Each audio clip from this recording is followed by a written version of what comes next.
Bienvenue dans Raconte-moi Al-Furqan, ta nouvelle série pendant ce mois béni de Ramadan au sein du podcast Coran de ton cœur. Moi, c'est Oustada Zainab, enseignante et éternelle étudiante du Coran. Cette année, je t'invite à t'arrêter, à observer et surtout à discerner. À travers la sourate Al-Furqan, Allah nous offre une boussole pour distinguer la vérité du faux, la clarté de la confusion et la voie d'Allah des chemins qui en éloignent. Dans un monde saturé de discours, d'images, de contradictions, Al-Furqan vient rétablir la lucidité de ton cœur et la posture droite à laquelle tu aspires. Raconte-moi Al-Furqan, ce discernement offert par Allah pour apprendre à voir juste, choisir juste et marcher droit même quand tout semble se brouiller autour de toi. بسم الله الرحمن والذين إذا ذكروا بآيات ربهم لم يخروا عليها صما وعميانا والذين يقولون ربنا هب لنا من أزواجنا وذرياتنا قرة أعين واجعلنا للمتقين إماما أولئك يجزون الغرفة بما صبروا ويلقون فيها تحية وسلاما خالدين فيها حسنت مستقرا ومقاما قل ما يعبأ بكم ربي لولا دعاؤكم فقد كذبتم فسوف يكون لزاما. Et ceux qui, lorsque les ayats de leur Rabb leur sont rappelés, ne deviennent ni sourds ni aveugles. Et ceux qui disent « Rabbana, donne-nous en nos épouses, en nos époux et nos descendants la joie des yeux et fais de nous un guide pour les pieux. Ceux-là auront une récompense, un lieu élevé du paradis à cause de leur endurance et ils y seront accueillis avec le salut et la paix, pour y demeurer éternellement. Et quelle belle demeure, et quel beau lieu de séjour. Dis, mon Rabb ne se soucierait pas de vous sans votre invocation, mais vous avez démenti. Votre châtiment sera inévitable et permanent. Bismillah, assalamu alaikum wa rahmatullahi wa barakatuh. J'espère que tu te portes bien, ainsi que ton entourage, que ces derniers jours de Ramadan, parce que on parle vraiment de derniers jours, se passent pour le mieux. N'hésite vraiment pas à maintenir tes efforts, à accentuer un peu plus chaque jour qui s'approche de la fin de Ramadan, ne serait-ce que pour puiser tes réserves pour les mois qui suivent et pour être reconnaissant envers Allah subhanahu wa ta'ala de t'avoir donné ce mois-là. Donc, Inch'Allah, on met les bouchées doubles, bismillah, on en est capable, parce que sinon Allah subhanahu wa ta'ala ne nous aurait pas présenté Ramadan. Donc aujourd'hui, on arrive aux dernières ayats du portrait des Ibad ar-Rahman, et pas que. Donc, après qu'Allah subhanahu wa ta'ala a décrit jusqu'à présent donc leur humilité, leur prière de la nuit, leur crainte aussi de finir dans le feu, leur équilibre sur le plan financier, leur pureté morale, leur capacité à se repentir, leur dignité devant le faux, az-zur. Allah subhanahu wa ta'ala maintenant nous parle d'un trait, d'une subtilité qui est assez intéressante. Et là, il va parler de l'intérieur, mais c'est pas parce que c'est des traits intérieurs qu'on les voit pas. Et on va voir comment après ça rayonne de l'extérieur, notamment dans la maison. Dans la ayah 73, il dit donc ceux qui, lorsque on leur rappelle les signes de leur Rabb, ils ne tombent pas dessus sourds et aveugles. Donc cette ayah, franchement, très très très très profonde, ça touche énormément, ça parle directement du Coran. Donc ils disent ces personnes-là, quand on leur rappelle des signes de leur Rabb, que ce soit du Coran, que ce soit des miracles, des signes, des bienfaits, dès qu'on leur rappelle quelque chose au sujet de leur Rabb, lam yakhiru alayha summan wa umyana. Donc Allah subhanahu wa ta'ala, il dit pas seulement, en fait, quand ils écoutent, il dit pas que quand on leur rappelle des signes d'Allah, ils prêtent l'oreille, ils écoutent. Non. Il dit qu'ils ne tombent pas dessus, sourds et aveugles. Là, le mot qui est utilisé en arabe, lam yakhiru, ça veut dire tomber. Donc, c'est l'idée de tomber. Donc, tomber, comme on tomberait si on trébuche sur une pierre, par exemple. C'est comme tomber sur quelque chose et vraiment s'écrouler. C'est tomber aussi quand on dit qu'on est tombé. Cette personne est tombée, genre elle est tombée sans conscience ou quoi, que ce soit sur le plan, sur le sens figuré ou le sens propre. Et Allah subhanahu wa ta'ala dit, quand il nous explique ça, donc il dit quand mes signes leur sont présentés, donc quand on leur parle de mes signes, donc là, le Coran, ça rentre dedans parce que c'est un rappel. Ça peut être un du Coran, comme je disais, ça pourrait être une ayah, ça peut être un événement, ça peut être un bienfait, ça peut être la création d'Allah subhanahu wa ta'ala, ça peut être aussi une épreuve. Eh bien, il dit, il ne tombe pas dessus. Genre, il ne passe pas dessus sans être attentif. Il ne passe pas dessus en étant, il a décrit, sourd et aveugle. Donc, en gros, il traverse pas le rappel d'Allah subhanahu wa ta'ala sans être atteint. Il reste pas indifférent. Et il y a 3 lectures possibles de cette magnifique ayah. Pareil, là c'est les exégètes qui parlent de ça dans leurs ouvrages, et tout est complémentaire bien sûr. La première lecture qu'on pourrait avoir, c'est que ces personnes-là, c'est Ibad ar-Rahman, donc ils sont pas seulement physiquement présents. Quand on leur parle des signes d'Allah subhanahu wa ta'ala. Donc ils sont pas assis dans un cours, par exemple, sans écouter le cours. Ils récitent pas le Coran sans essayer de le comprendre. Ils disent pas subhanallah comme ça, sans vraiment réaliser ce qu'ils sont en train de dire. Ils vont pas faire sujoud, donc la prosternation, pareil, sans être vraiment conscients de ce qu'ils sont en train de faire et sans profiter de la situation. Profiter en tout cas du moment présent. C'est des gens qui vivent pas leur religion en mode pilote automatique, clairement. En fait, ils sont présents. Ils écoutent, ils réfléchissent, ils méditent, ils absorbent l'information et ils la transforment en mode d'emploi, en mode de vie. Et donc, lorsque le nom d'Allah subhanahu wa ta'ala est prononcé, en fait, c'est comme si leur cœur, il se réveille, il se redresse direct. Ils sont action-réaction. Et on le voit bien. Et ils ont cette capacité aussi à faire les bonnes invocations au bon moment. La deuxième lecture qu'on pourrait faire, c'est les Ibad ar-Rahman, donc ceux à qui, en fait, on parle, on évoque les signes d'Allah subhanahu wa ta'ala, en fait, ils sont touchés. Donc, cette ayah, elle veut aussi dire que, en fait, ça peut évoquer l'idée de tomber en sujoud, par exemple. On est tellement touché qu'on tombe en sujoud. C'est des fois mentionné ça dans le Coran aussi. Notamment, je pense aux magiciens dans l'histoire de Moussa alayhi salam, les magiciens qui étaient dans la cour de Pharaon, et quand ils voient que le bâton de Moussa alayhi salam, c'est pas de la magie, eh bien, qu'est-ce qu'ils disent? Ils tombent, ils sont tombés prosternés. C'est le même principe. Alors que les mécréants, dans les ayahs d'avant, les ayahs précédentes, on voit que eux, ils refusent la prosternation. Mais le croyant, lui, quand il est bouleversé, c'est l'inverse. Il est touché et il a envie de se prosterner. Parfois, il est touché physiquement, parfois, il est touché intérieurement. En vrai, c'est dans les deux sens. Et la ayah, c'est comme si elle l'a traversé, en fait. Et la parole l'interpelle. Le rappel aussi va secouer, en fait, ce croyant. Et donc, il peut pas rester imperméable. Et donc, il tombe. En prosternation, bien sûr. Il est en ovation, en fait.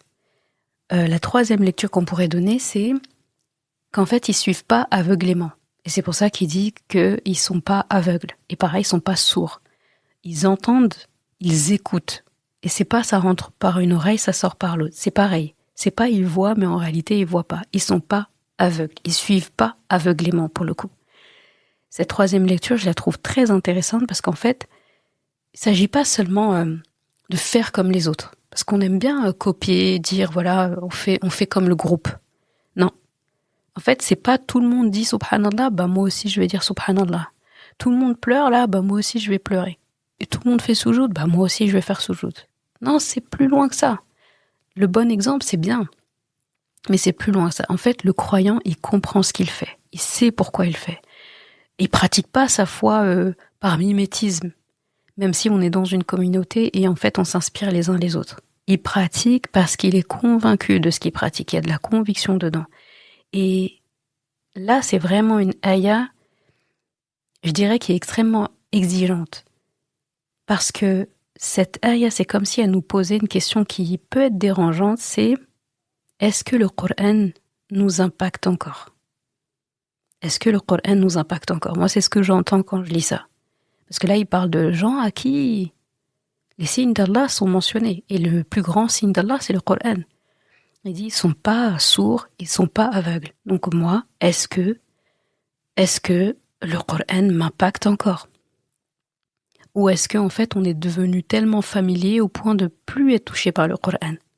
Parce que si une ayah vient à ne plus nous toucher, on n'est plus bouleversé par cette ayah, alors c'est pas la ayah qui a perdu de sa puissance, on est d'accord. Là, c'est peut-être notre cœur, en fait, qui a besoin d'être réveillé un peu. Qu'Allah subhanahu wa ta'ala nous garde toujours éveillés face à ces signes, face à ces ayats, jamais sourds, jamais aveugles, jamais inattentifs. Donc là, Allah subhanahu wa ta'ala, implicitement, il nous montre là deux catégories. Il y a ceux dont la foi augmente quand ils entendent le zikr d'Allah, le rappel d'Allah, et il y a ceux dont le cœur s'endurcit. Et jusqu'à présent, on avait vu ceux dont le cœur s'endurcit, et là, il nous montre ceux dont la foi augmente. Donc, il y a certains qui entendront une ayah et leur foi va grandir. Il y en a qui vont entendre la même ayah et ça produit rien du tout. Et on voit que le problème, c'est pas dans le son. Parce qu'il a dit ceux qui sont exposés au signe d'Allah. Donc le problème, c'est pas le son, le problème, c'est la réception du son. Donc le croyant, lui, c'est un être qui est attentif. Il observe, à l'opposé de l'aveugle. Et il écoute, il entend, à l'opposé du sourd. Il réfléchit. En fait, il ne regarde pas la religion comme quelque chose qu'il faut traverser. Il voit la religion comme quelque chose qu'il faut vivre. Il vit la religion, il ne la traverse pas. Et ça nous ramène à l'ayah 74, qui est franchement très belle. C'est une doua d'ailleurs. Il dit, c'est ceux qui disent, et il dit une doua. Donc c'est la deuxième doua d'ailleurs du passage des Ibad ar-Rahman. Au début, c'était qu'Allah nous protège du feu. Et là, c'est une autre invocation, une autre doua. Et clairement, je trouve que c'est la doua la plus douce de Surat al-Furqan. Et ça fait partie du top 3, je trouve, des doigts mentionnés dans le Coran, facilement en tout cas dans le top 3, des plus belles doigts du Coran. Et il dit, c'est ceux qui disent رَبَّنَا هَبْ لَنَا مِنْ أَزْوَاجِنَا وَذُرِّيَّاتِنَا قُرَّةَ أَعْيُنٍ وَجَعَلْنَا لِلْمُتَّقِينَ إِمَامًا. Donc, et ce sont ceux qui disent, donc les Ibad ar-Rahman, ceux qui disent Rabbi, accorde-nous de nos conjoints, donc que ce soit épouse, époux, et de notre descendance, la fraîcheur des yeux, et fais de nous un modèle pour les pieux. Alors, franchement, cette ayah, cette doua, c'est la douceur incarnée. La douceur et en même temps la force dans le sens où on confie vraiment à Allah subhanahu wa ta'ala quelque chose où on sait qu'il n'y a que lui qui peut faire ça. Et ça montre l'importance en fait de la demande. On peut dire que là, dans la ayah précédente, Allah subhanahu wa ta'ala, il parle vraiment ça parle de l'intérieur. Ça parle de notre intérieur. Donc quand on entend les signes d'Allah, quand ils sont présentés, qu'est-ce qu'on ressent de l'intérieur ? Donc on peut dire qu'on est en nous là, on est nous et nous. Et là, Allah subhanahu wa ta'ala, il nous emmène plus loin, il nous emmène dans la sphère familiale. Et juste après avoir parlé de ces ayats-là, il a parlé des péchés, il a parlé de la nuit, il a parlé du fait de marcher avec Haoum sur terre.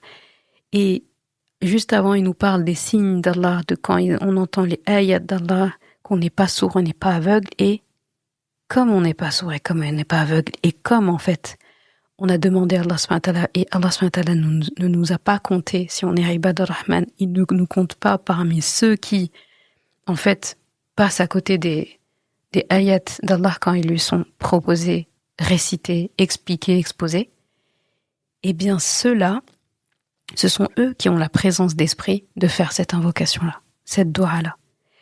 Et donc ça nous emmène dans la sphère familiale. Et regarde le mot qui est utilisé. Ces gens-là disent « Rabbana hab lana ». Hab lana. C'est pas, donc c'est traduit par donne-nous, accorde-nous. C'est pas donne-nous au sens a'tina. C'est pas non plus urzuqna. Donc gratifie-nous, donne-nous ce risque-là. C'est hab lana. Hab. Accorde-nous. Le mot en arabe, ça signifie donne-nous comme cadeau. Donne-nous ça comme un cadeau. Donc la famille, elle est décrite comme un don, comme un cadeau. Un cadeau. Et en fait, un cadeau, ça a deux particularités.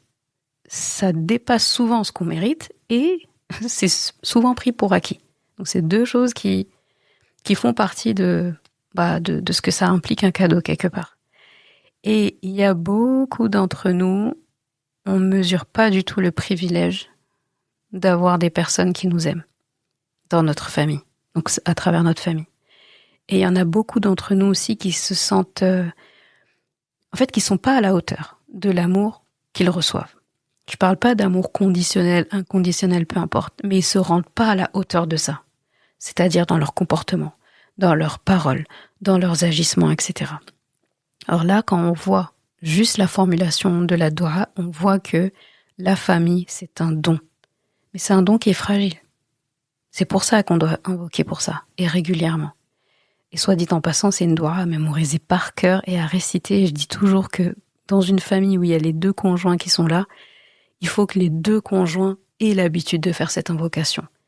Parce qu'en fait, on demande que notre famille, nos enfants et notre conjoint ou notre conjointe soient une fraîcheur pour les yeux, pour nous. Mais on doit aussi être pour eux. Donc il faut vraiment qu'il y ait cette réciprocité. Ça, c'est vraiment des doigts croisés qu'il faut faire, clairement. Donc l'expression, on peut parler de l'expression qurratu a'yun. Donc vraiment, c'est une très belle expression. Donc c'est traduit par la fraîcheur des yeux, la tranquillité des yeux. C'est une belle expression qui est utilisée dans la culture arabe, parce que dans la culture arabe, donc de l'époque, eh bien, la chaleur, ça représente quelque chose d'inconfortable, la tension, la fatigue, alors que la fraîcheur, c'est plutôt le repos. Et il y a plusieurs langues, j'ai remarqué, qui ont ça. Je vais prendre ma langue maternelle, du coup, que je connais bien, une de mes langues maternelles. Eh bien, quand on parle du cœur qui est apaisé, on dit que le cœur est frais. Samakhol sedden. Mes compatriotes sénégalaises qui parlent wolof, Samakhol sedden. Et quand on dit que je suis contrariée ou je suis touchée ou je suis anxieuse, on dit l'inverse. On dit que mon cœur est chaud. Tu as chauffé mon cœur. D'accord ? Donc, Tangal Nasamakhol. Cette personne, elle m'a chauffé le cœur. C'est traduit comme ça, mais comme ça veut rien dire, mais c'est pour dire que cette personne m'a contrariée. Cette situation m'a contrariée. Donc, il y a le chaud, la chaleur, qui signifie donc tout ça, l'inconfort, etc. Et le frais, la fraîcheur, ça va être le repos, la tranquillité, la joie. On est bien en fait, on est satisfait. Et pour vraiment te rappeler de ça, tu peux imaginer, comme ça cette image-là, ça aide à se rappeler de ça. Faut imaginer un voyageur qui est dans le désert. Il a les yeux qui brûlent parce qu'il fait chaud, l'air est chaud. Et admettons, il y a beaucoup de sable, le sable se soulève, il y a un peu de vent et le sable est rentré un peu dans les yeux, donc c'est très agressif pour les yeux. Et là, il trouve de l'eau fraîche. Une eau et qui est fraîche en plus. Et là, il peut rincer ses yeux un peu avec l'eau, il peut en boire, il peut se rafraîchir le visage avec l'eau, et là, il est soulagé. Donc c'est ça la fraîcheur des yeux. Donc cette aïe, elle dit pas... Dans cette invocation, c'est beau parce que Allah ne fait pas dire à ses ibad ar-Rahman qu'ils disent en gros fais que ma famille me rend fière, fais que voilà ma famille soit des leaders, fais que ma famille soit riche, fais que ma famille soit ceci, cela. Non. Ils disent plutôt fais que ma famille soit mon apaisement. Soit un apaisement pour mes yeux, mon âme, soit une tranquillité. C'est pas tant seulement dans les yeux, le regard, c'est aussi dans tout simplement que je sois tranquille. Chaque fois que je les vois, je suis apaisée. Donc, quand je rentre chez moi, je me sens bien, je respire. Et ça vaut pour les hommes et pour les femmes. Parce qu'il faut pas lire cette ayah et se dire, ouais, ça parle des hommes. Non, pas du tout. D'ailleurs, quand on regarde Azwajina, c'est pas conjugué ni au féminin ni au masculin. C'est pas Zawjatina. C'est Azwajina. Et en plus, la doua, elle est dite en utilisant nous. Donc c'est une doua que, on dirait que plusieurs personnes sont en train de faire. Cette doua, elle n'est pas conjuguée au singulier. Donc du coup, c'est un pluriel. Donc c'est les épouses, les époux de tout un chacun. Et si il se trouve qu'un homme a plusieurs épouses, bah ça rentre aussi en compte. Donc ça, c'est important de le nuancer, parce qu'une fois, j'avais entendu quelqu'un poser la question et dire oui, bah encore une ayah qui parle de la paix, de la tranquillité des hommes et pas des femmes. J'ai dit pardon, mais il faut lire bien là, parce que c'est pas ce qui est écrit. Hein. C'est pas du tout ça. Et même quand on lit dans les livres de tafsir, ça parle pas du tout de ça. Et jusqu'à preuve du contraire, les femmes, parce qu'après ça parle des enfants. Les femmes ont des enfants aussi. Pour le coup, c'est elles qui les portent dans leur ventre. Donc Allah va pas dire une ayah comme ça et les exclure. Donc attention de pas faire dire à Allah ce qu'il a pas dit. Là, faut juste regarder la grammaire, apprendre un minimum l'arabe et les grammaires de base pour savoir que là, il parle à tout le monde. Donc c'était important de faire cet aparté, même si ça va de soi. Donc, en gros, quand je regarde ma famille, je suis bien. Et on pourrait se dire, d'accord, c'est une fraîcheur, donc Allah subhanahu wa ta'ala parle de fraîcheur, mais la fraîcheur, en gros, qu'est-ce que c'est ? Qu'est-ce que c'est vraiment ? Parce qu'on a demandé la fraîcheur. Mais la fraîcheur, c'est quoi ? Ça se caractérise comment ? Là, on peut voir plusieurs façons dont ça se manifeste. On peut parler d'une famille qui est tournée vers Allah subhanahu wa ta'ala. La fraîcheur des yeux, c'est une famille qui est tournée vers Allah subhanahu wa ta'ala. En fait, il n'y a rien de plus réconfortant que de voir les personnes que tu aimes obéir à Allah subhanahu wa ta'ala. Tu les vois prier, tu les vois lire le Coran, tu les vois invoquer Allah subhanahu wa ta'ala, tu les vois juste avoir un bon comportement aussi. Eh bien, la fraîcheur, là, on voit que ça vient de l'alignement dans la religion, d'accord, dans la spiritualité. Une autre façon de voir aussi cette fraîcheur, c'est le bon comportement à l'intérieur de la maison. Et là, c'est vraiment un rappel important à faire, c'est que il y a beaucoup de personnes qui sont, on dit même, oh, cette personne, elle est adorable à l'extérieur. Elle est super à l'extérieur. Mais ces gens-là sont durs à l'intérieur. Ils sont polis au travail, par exemple. Ils sont charmants en société, mais à la maison, ils n'ont pas de patience, ils sont exécrables, ils sont casse-pieds. Franchement, limite, c'est dur de les avoir à la maison. Et ça, c'est pas du tout la sunna du prophète sallallahu alayhi wa sallam. Lui, chez lui, il était l'inverse de ça. C'était le plus doux dans sa maison. Il participait aux tâches de la maison. Il souriait aux gens de la maison. Il embrassait les enfants, ses épouses pareil. Il criait pas. Il levait pas la voix dans sa maison. En fait, la famille, il nous a montré en fait que c'est pas un endroit où on déverse sa frustration. C'est pas le lieu. C'est l'endroit où on donne le meilleur de nous-mêmes. D'ailleurs, il dit, le meilleur d'entre vous, c'est le meilleur avec sa famille. Et il dit, moi, je suis le meilleur avec ma famille. Le meilleur de moi, c'est ma famille qui l'a. Et pourtant, quand on voit Rasulullah sallallahu alayhi wa sallam de l'extérieur, on a envie de dire, waouh, c'est merveilleux. Et lui, il dit, le meilleur de moi, c'est ma famille. C'est avec ma famille que je le suis. Donc, que dire d'eux? Alors qu'on a l'habitude de l'inverse. Devant les gens, devant des invités, à l'extérieur, justement parce qu'on va pas les voir H24, on tient un masque social, on tient une attitude, on essaie d'être au top. Et dès qu'on entre à la maison, on est tellement trop détendu qu'en fait, non, on lâche tout. Ça, c'est pas normal. Il faut faire la part des choses entre eux. Sa famille, effectivement, c'est les gens qui nous connaissent le mieux, c'est les gens avec qui on est à l'aise, c'est des gens qui nous connaissent bien aussi. Et donc, on a ce réflexe-là de descendre un peu l'armure et voilà. Mais Ça, c'est pas... En fait, l'un n'empêche pas l'autre. On peut être soi-même, on peut être à l'aise chez soi, mais on n'est pas obligé d'être exécrable. Si être à l'aise et baisser son masque et être authentique à la maison, ça fait de nous des gens qui sont clairement casse-pieds, bah, faut se poser des questions alors sur notre état naturel. Au naturel, c'est ça que je suis alors? Non. Au naturel, je suis quoi? Au naturel, je dois être comme ce qui est décrit là dans Ibad ar-Rahman. Si je suis pas encore comme ça au naturel, je dis bien encore, si je ne suis pas encore, parce qu'il faut toujours laisser la porte de l'espoir, qu'Allah subhanahu wa ta'ala nous, encore une fois, je crois que cette doigt-là, c'est celle que j'ai plus fait, qu'Allah fasse de nous des Ibad ar-Rahman. Donc si on n'est pas encore des Ibad ar-Rahman, eh bien, on bosse à l'être. On bosse à l'être. Pour devenir nous aussi ceux que notre famille vont voir comme une fraîcheur. Parce que c'est bien beau de demander, mais il faut l'être.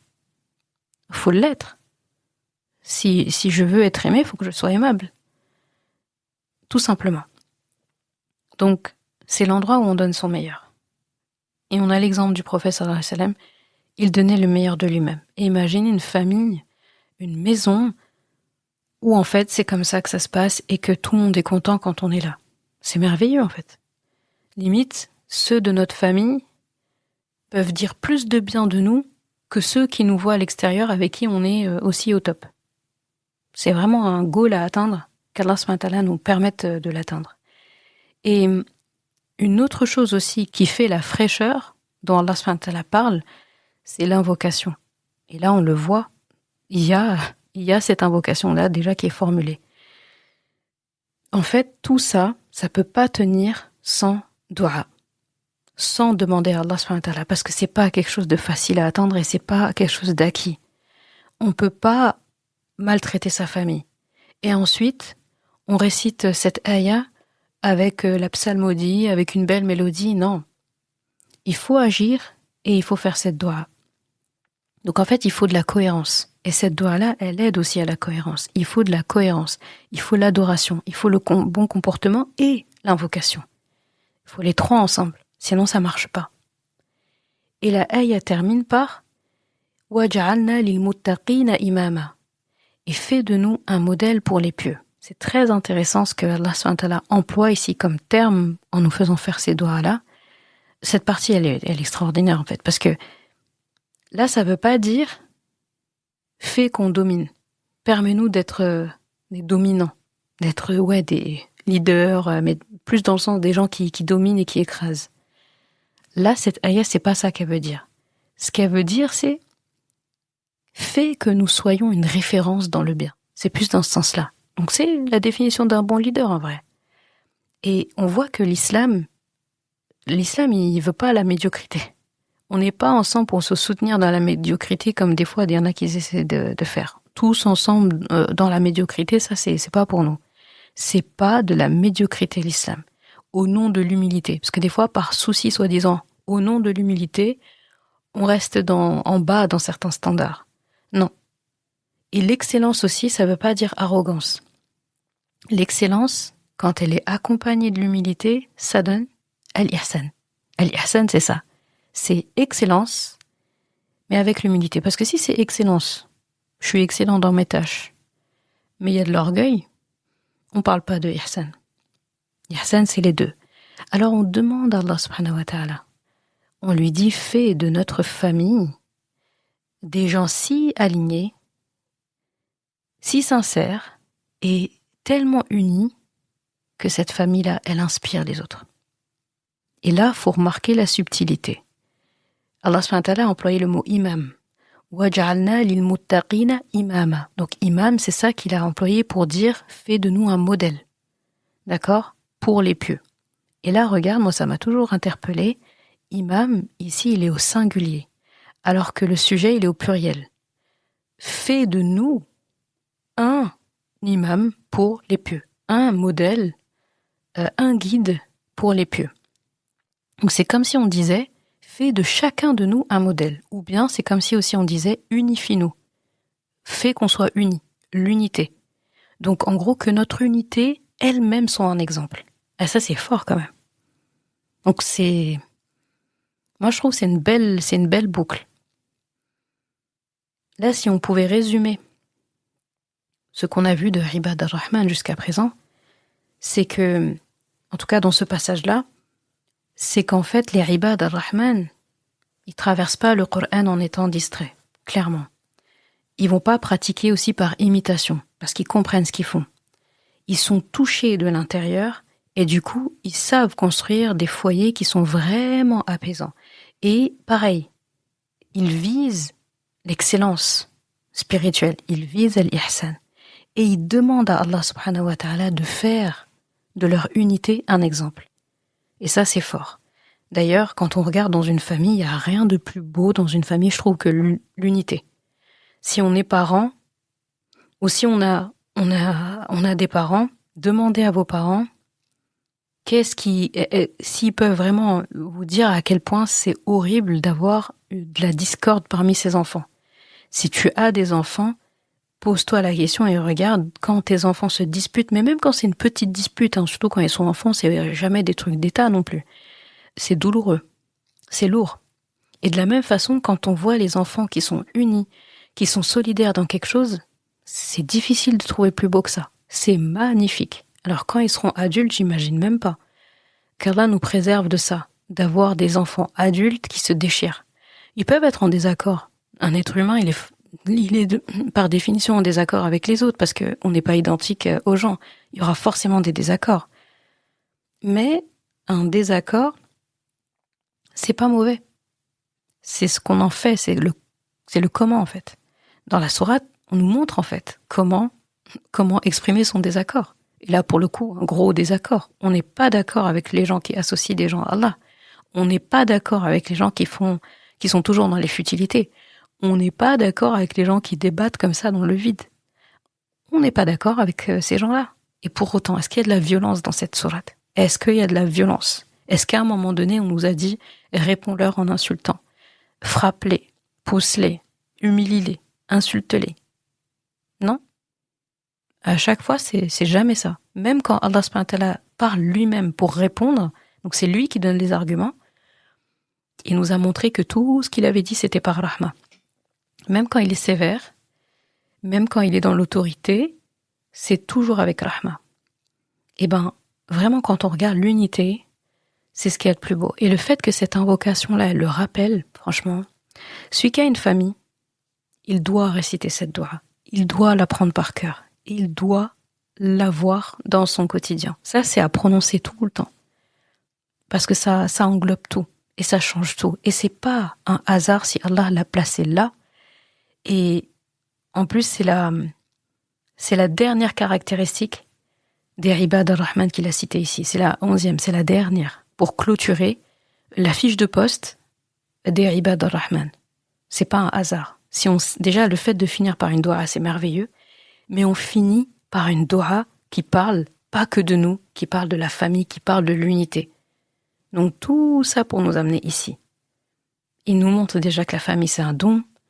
Un don, ça veut dire ça s'entretient, faut pas le prendre pour acquis alors que souvent c'est pris pour acquis. Il nous parle aussi d'unité. Il nous parle de fraîcheur, donc il y a de la joie dedans, etc. C'est vraiment quelque chose. Et le fait de faire des doigts, ça permet de maintenir ça. Parce qu'on peut avoir ça à un moment donné dans notre vie, et Allah nous le retire. Alors qu'avec l'invocation, ça nous permet de toujours garder les pieds sur terre. Et d'être humble. D'être des gens qui marchent avec haoun. De se dire non, on prend pas les choses pour acquis. Vraiment, c'est un beau portrait. C'est un portrait qui a été complet. Je trouve que c'est un portrait où dedans, Allah, il nous a nourris aussi bien sur le plan intellectuel, sur le plan spirituel, émotionnel, familial, communautaire. Il a rien laissé. Il y a tout. Franchement, il y a tout ici. Il y a rien qui manque. Subhanallah. Et vraiment, il faut prendre le temps de reprendre ces éléments-là. C'est comme une bucket list à cocher, à avoir, à cocher et en fait, en vrai, à garder tout le temps. Parce que quand on dit cocher, c'est comme quelque chose qui est fait et puis c'est fini. Non. On revient, de toute façon. C'est merveilleux. Donc là, on arrive, après avoir parlé donc de que font les Ibad ar-Rahman, Allah subhanahu wa ta'ala, après ces 11 caractéristiques, là, il va conclure ça. Et c'est comme s'il va nous parler du destin des Ibad ar-Rahman. D'accord? Et donc, qu'est-ce qu'ils ont en fait? Donc, les destins des Ibad ar-Rahman et la toute dernière ayah et un dernier avertissement qu'il fait. Comme au début de la sourate, on fait. Ça se referme.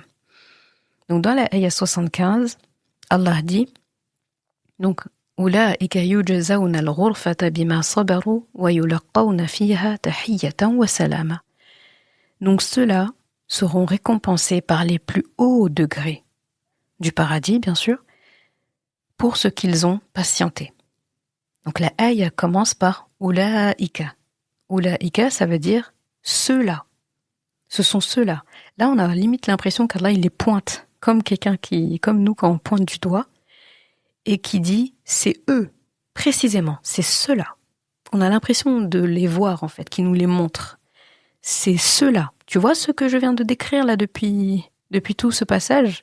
C'est ceux-là. Et ce mot-là, il vient quelque part un peu fermer toute la structure qui avait été commencée par la ayah qui disait Wa ibadur rahman alladhina yamshuna ala al-ardi hauna.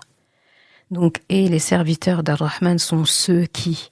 Et après, on a ce sont ceux qui. Et ce sont ceux qui. Et ce sont ceux qui, jusqu'à ici. Donc, tout ça, c'était la description. Et ici, Allah, il donne le verdict. Parce qu'on ne sait pas encore qu'est-ce qu'ils vont obtenir. On sait qu'est-ce qu'ils font. Et on est, machallah, subjugué, on est impressionné. On se dit, waouh, déjà, nous, on est content d'avoir vu le poste. On veut signer pour le poste. On a vu les clauses du poste, la fiche de poste. Et en fait, c'est le moment de parler du salaire. La rémunération. Parce que qui dit poste dit rémunération. Et on n'avait pas encore vu la rémunération. Donc Allah a fini de parler des clauses et tout. Et là, il en est à la récompense. Il donne le verdict. Et là, il dit, ils seront récompensés par... Et il décrit les hauts degrés, les plus hautes sphères du paradis. Il capture ça dans le mot al-ghurfa. Ulaika yujzawna al-ghurfata bima sabaru. Ghurfa. Ce mot-là, on le connaît, nous, dans le langage arabe classique, pour dire une chambre, une pièce, mais souvent on dit une chambre. Ghurfa, littéralement, donc dans l'étymologie arabe, ça veut dire le point le plus élevé. Ça veut dire le dernier étage d'un édifice, par exemple. Ça veut dire le sommet. Quand tu prends une structure, c'est le sommet de la structure. Donc, c'est le plus haut degré du paradis. Ici, ça veut dire le plus haut degré du paradis. On ne parle pas de l'entrée du paradis, on ne parle pas du niveau minimum du paradis, on parle du sommet. Et on sait que sommet, c'est le top du top. Et après, il dit pourquoi. Pourquoi est-ce qu'il leur donne ça? Il dit, ils vont avoir les plus hautes sphères du paradis. Il dit, bima sabaru. Par et pour ce qu'ils ont patienté. Sabr. Donc on avait dit que sabr, c'est pour ceux qui ont patienté en réalité avec endurance et en étant dans l'action, en étant proactif. Donc là, c'est un beau détail parce qu'Allah subhanahu wa ta'ala, il va pas préciser face à quoi ils ont été patients, face à quoi ils ont fait preuve de sabr. Il a pas dit bima sabaru fi, par exemple, de ce qu'ils ont patienté dans leurs épreuves, patienté dans leur famille, patienté devant des ennemis, patienté devant une autorité. Il y a pas tout ça. Il n'a pas précisé. Ils ont fait preuve de sabre dans quoi? Et c'est vraiment beau parce que il explique juste qu'ils ont résisté. C'est des gens qui ont résisté à la tentation. C'est des gens qui ont tenu dans l'épreuve. Ils ont gardé leur foi dans l'abondance, comme dans le manque aussi. Il y a certains qui sont éprouvés par la pauvreté. Il y en a qui sont éprouvés par la richesse. Il y en a qui sont éprouvés par l'oppression. D'autres qui sont éprouvés par les opportunités. Il y en a qui sont éprouvés dans l'un et dans le contraire.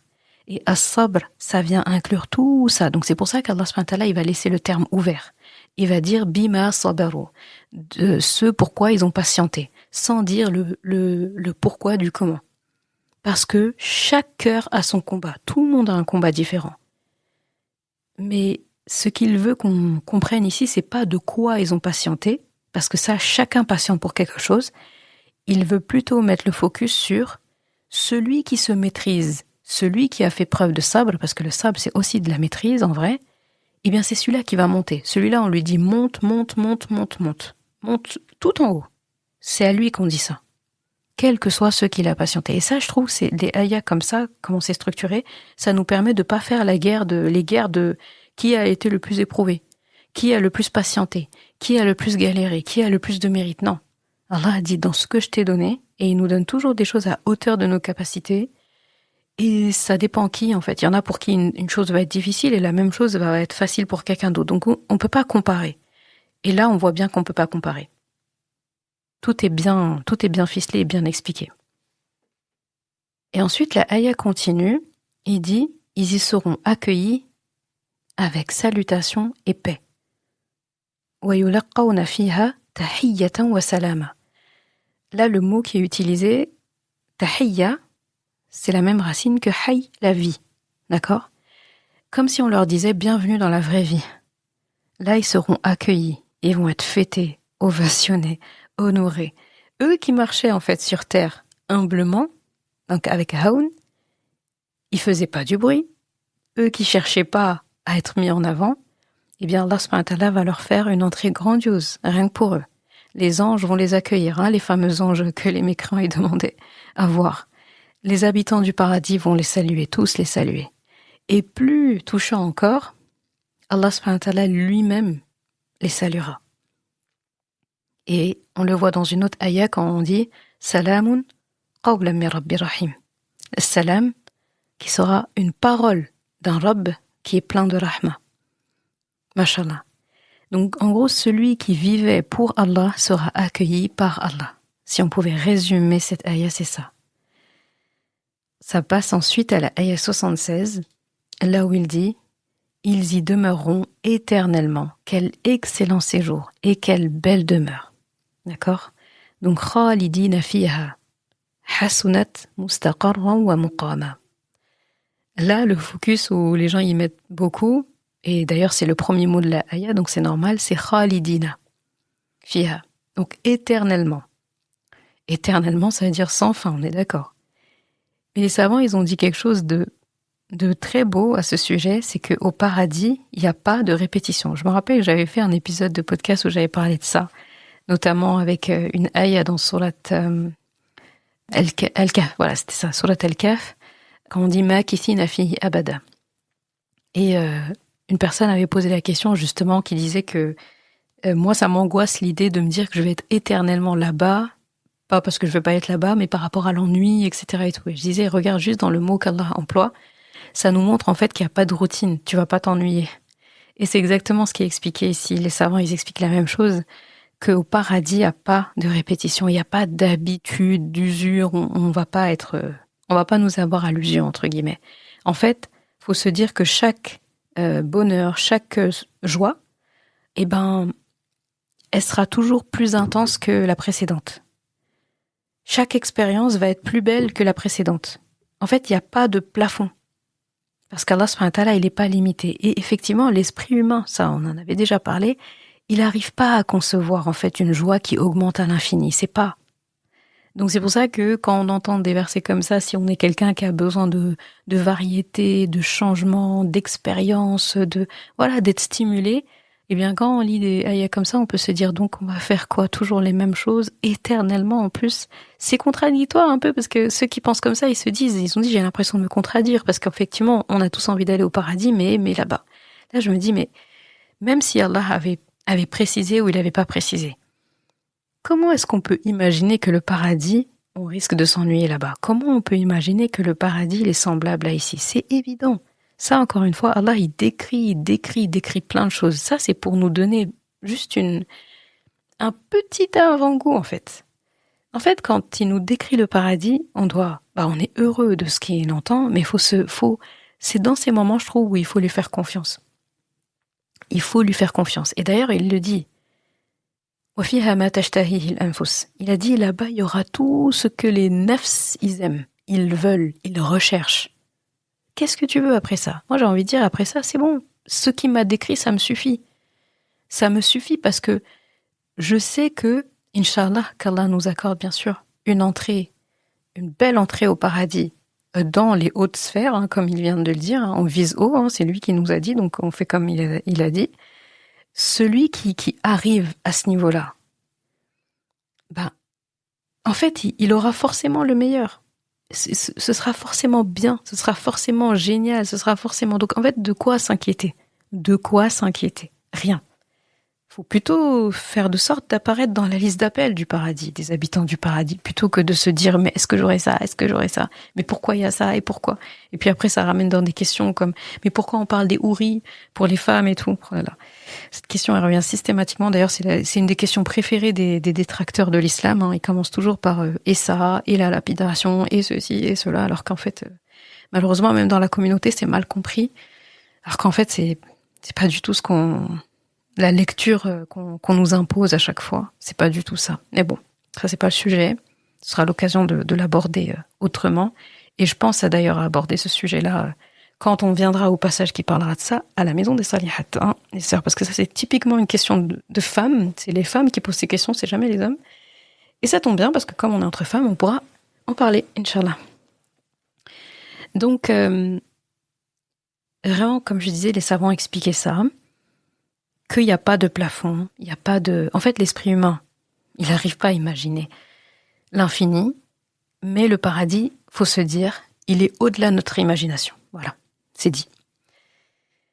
Ensuite, on a la ayah 77. C'est émouvant, on arrive à la dernière ayah là. La conclusion. La conclusion qui est... elle est... En fait, comment la décrire? Elle est tranchante. Parce que là, le ton, il change. Là, dans la ayah finale, le ton, il change. Allah subhanahu wa ta'ala dit قُلْ مَا يَعْبَأُ بِكُمْ رَبِّي لَوْلَا دُعَاؤُكُمْ فَقَدْ كَذَّبْتُمْ فَسَوْفَ يَكُونُ لِزَامًا. Donc le ton change. Là, il y a un dit qui revient. قُلْ, dit. D'accord? Donc Allah subhanahu wa ta'ala dit au prophète sallam de dire. Et là, qu'est-ce qu'il dit? C'est comme s'il parlait aux mécréants ici. D'accord? Il dit, mon Rabb ne se soucierait pas de vous sans votre invocation. Là, le mot qui est utilisé, ya'ba'u, ça veut dire avoir du poids, avoir de la valeur. Donc c'est comme si Rasulullah sallam donc disait en tout cas Allah lui disait de dire pourquoi mon Rabb vous accorderait du poids? Quelle est votre valeur sans votre relation avec Allah subhanahu wa ta'ala? Donc cette ayah, elle a un côté, comme je disais, tranchant, brutal limite. Parce que là, on était bien, là, ça parlait de Ibad ar-Rahman. Après, ça finissait par la fameuse doua pour la famille. Après, il y a la promesse et la récompense et la description, finalement, le salaire auquel on peut prétendre si on est des Ibad ar-Rahman.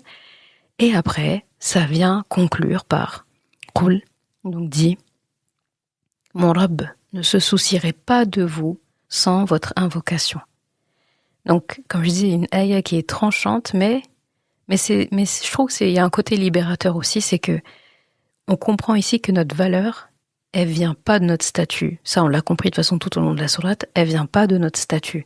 Elle vient pas de notre richesse, ça vient pas aussi de notre intelligence, ça vient pas de notre notoriété. Ça ressemble aux Quraysh, ça. Eux, ils pensent que toute la valeur vient de là. Notre valeur, elle vient de notre lien avec Allah subhanahu wa ta'ala. Sans ça, on est insignifiant. Clairement. Et on le comprend dans juste l'expression « laoula du'a'ukum » sans votre invocation. Et là, les exégètes ont expliqué que laoula du'a'ukum peut avoir plusieurs sens qui se valent toutes. C'est comme si Allah disait « sans votre adoration ». Donc si ce n'est votre adoration, votre Rabb ne se soucierait pas de vous. Pourquoi il se soucierait de vous alors que vous ne faites pas d'adoration? Ça veut dire aussi sans votre foi, sans votre retour vers Allah subhanahu wa ta'ala, donc votre repentir, votre tawbah, sans son invitation aussi qu'il vous a adressée, son invitation à croire en lui. En fait, le Coran, il n'est pas venu à nous, le Furqan là, il n'est pas venu à nous parce qu'Allah subhanahu wa ta'ala a besoin de nous. Il est venu à nous parce que nous avons besoin de lui. Donc, faut pas confondre l'attention d'Allah subhanahu wa ta'ala avec un besoin d'Allah subhanahu wa ta'ala. A'udhu billah. Il n'a pas de besoin. Allah ne nous doit rien aussi, et ça, il faut le comprendre. C'est nous qui lui devons tout. Et je pense que tout le Coran nous fait comprendre ça, et on l'a acquis et compris. Et donc il dit, qu'est-ce que mon Rabb, en gros, ferait de vous? Qu'est-ce qu'il a à faire de vous? Quel poids vous pouvez avoir sans votre lien avec Allah subhanahu wa ta'ala? Et après il dit, فَقَدْ كَذَّبْتُمْ فَسَوْفَ يَكُونُ لِزَامًا. Mais vous avez rejeté, vous avez traité de mensonge, et il dit ça deviendra inévitable. فَسَوْفَ يَكُونُ لِزَامًا. Donc la ayah termine par un avertissement. Comme ce qui était annoncé au début, que le prophète sallallahu alayhi wa sallam viendrait comme annonciateur. Eh bien, c'est véridique parce que tout au long de la sourate, on l'a, et à la fin de la sourate, ça finit par une parole de Rasulullah sallallahu alayhi wa sallam qu'Allah lui dit de dire, et ça finit comme un avertissement. Donc en gros, vous avez rejeté tout ça. Et nous qui avons traversé toute la sourate, on se dit effectivement, rejeter ça, c'est vraiment une tragédie, clairement. C'est une tragédie. Vous avez rejeté tout ça, et vous continuez de le rejeter, parce qu'entre-temps, il y en a qui se sont peut-être repêchés.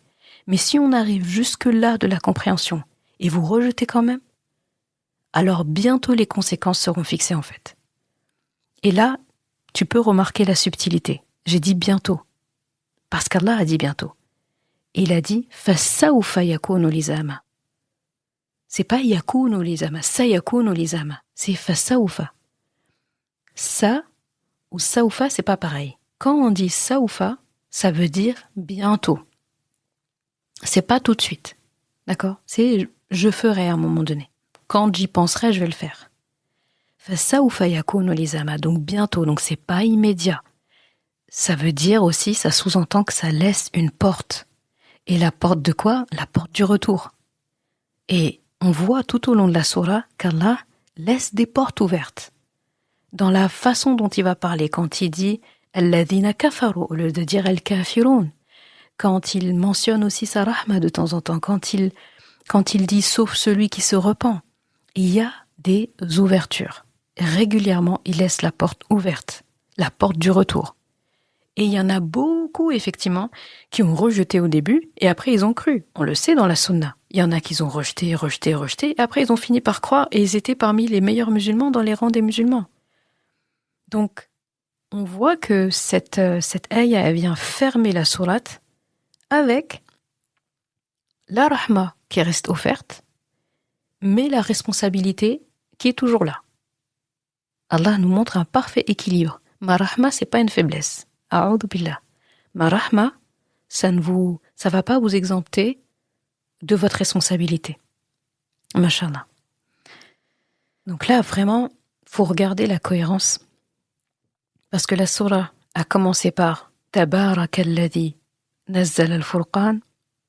Donc béni soit celui qui a fait descendre al-Furqan. Al-Furqan, le discernement, le critère, la distinction. Et elle se termine par sans votre réponse à ce critère, en gros. Sans votre réponse à ce critère, vous n'avez aucun poids.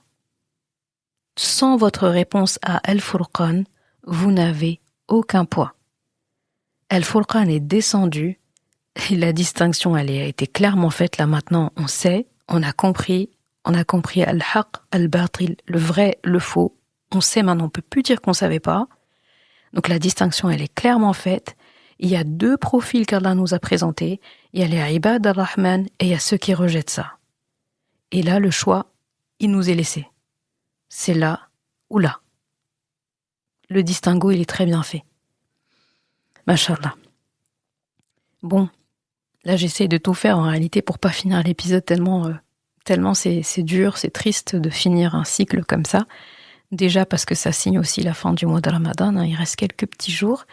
Et parce que on termine une belle sourate. Mais j'ai envie de dire, il n'y a pas de fin. Là, regarde juste la sourate se referme sur elle-même et quelque part elle nous rappelle encore sur le début de la sourate. La sourate en elle-même, elle se ferme bien parce qu'elle nous donne envie de revenir au début. Et quand on lit le début de la sourate, ça nous donne envie de revenir un peu aussi vers sourate An-Nur parce qu'il y a beaucoup de choses dedans qui nous rappellent An-Nur.